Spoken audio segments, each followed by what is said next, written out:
Okay, everybody's heard about how snappy the Glock 27 is in 40 Smith & Wesson compared to the Glock 26 in 9mm. And I've always had a little bit of concern in that area myself. I've always been thinking, boy, I don't know if that 40 is going to be too snappy to control. Well, I've got an opportunity this time that I don't normally have where I have both guns at the same times.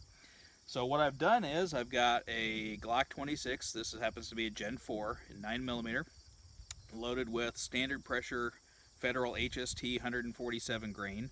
This is the carry load that I use in it. Then I have a Gen 3 Glock 27 in 40 Smith & Wesson, loaded with HST 180 grain. I always like to go for heavy for caliber loadings. Both of these are standard pressures. Of course, there's no plus P in 40. And I want to see what happens to my general split times, my shot recovery, and you'll get to see in the video what flip I have, what kind of muzzle rise I have take place. I'm going to use the same hold. I'm going to try to use the same amount of force holding onto each gun, and we're going to be shooting at side-by-side targets, and we're going to see what those targets look like when we're all done. Shooting at about 10 yards from the target right now. And first up, we're going to use the Glock 26.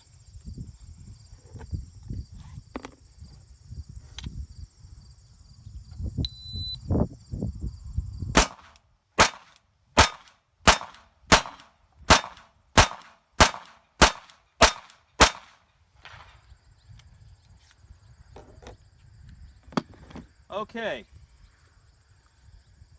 My little timer app isn't perfect, but it shows split times of around 0.59 seconds. And while I won't brag about this target to anybody, sorry about that, folks. While I won't brag about this target to anybody, from this distance, rapid fire as quick as I could acquire the sights again on the target, basically just trying to hold it down, I can see from here all of my shots made it onto a torso-sized target. A 1 of 1 any IPSC scores, but the shots were there. Okay, so that was the 26, shooting 147 grain. Now we're going to go to the 27, shooting 180 grain. Let me reset my timer.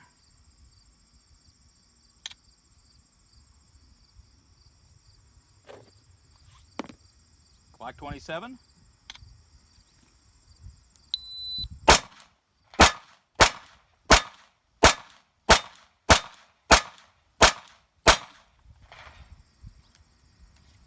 Okay. Gun is clear. Gun is clear. Okay. Split times. My app didn't do squat. That's what happens when you have a free app. But let's go take a look at the targets. Come along with me, cameraman.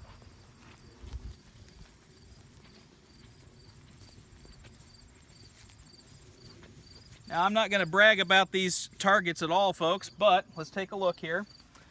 On the left, we had the Glock 26. Pulled one high, was going a little faster than I could control, but I have all of the shots within the space of 2 hands breadths. Glock 27 pulled one a little bit low, but you can see where all the 27 shots went. And you could tell, again, basically it's about as rapid fire as I could go. The video will show you how much flip I had. I think you'll be able to tell what the shot cadence was like between both.